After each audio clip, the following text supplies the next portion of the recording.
आपको बता दें, नगर क्रीड़ा मंडल एवं कबड्डी संघ भाटापारा के द्वारा 2 दिवसीय राज्य स्तरीय कबड्डी प्रतियोगिता का आयोजन नगर के सर्कस मैदान में किया गया, जिसमें प्रदेश के अलग अलग स्थानों से लगभग 40 टीमों ने हिस्सा लिया। 2 दिनों तक चलने वाली इस प्रतियोगिता ने फाइनल मैच बिलासपुर तथा पोटापानी के मध्य खेला गया, जिसमें बिलासपुर की टीम ने बेहतर प्रदर्शन करते हुए प्रथम स्थान पर अपना कब्जा जमाया, जिसे 10,001 रुपए व शील्ड पुरस्कार के तौर पर प्रदान किया गया तथा वहीं दूसरे स्थान पर रहने वाले पोटापानी की टीम को 7,001 व शील्ड वितरित किया गया।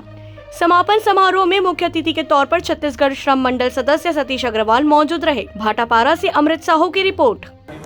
नगर क्रीड़ा मंडल द्वारा बहुत ही शानदार कबड्डी की प्रतियोगिता भाटापारा के माता देवाला स्टेडियम ग्राउंड में कराई गई और बहुत ही सफल आयोजन रहा, जिसमें बिलासपुर की टीम विजेता रही और कोरबा की टीम उपविजेता रही।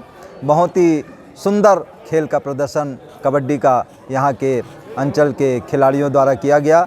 उन सब का मैं हार्दिक अभिनंदन करता हूँ और जो ये आयोजक गण हैं जिन्होंने सुंदर प्रतियोगिता कराई उसके लिए साधुवाद देता हूँ। खेल की यहाँ भाटापारा में कबड्डी के प्रति बहुत ही ज़्यादा उत्साह है और ये हमारा लोकप्रिय खेल रहा है कबड्डी, और इसके निरंतर प्रगति उन्नति की मैं कामना करता हूँ। खिलाड़ी निरंतर आगे बढ़ें उसकी मैं कामना करता हूँ। इस कबड्डी प्रतियोगिता के आयोजन में 40 टीमों ने भाग लिया और आयोजन बड़ा सफल रहा, सबके सहयोग से रहा।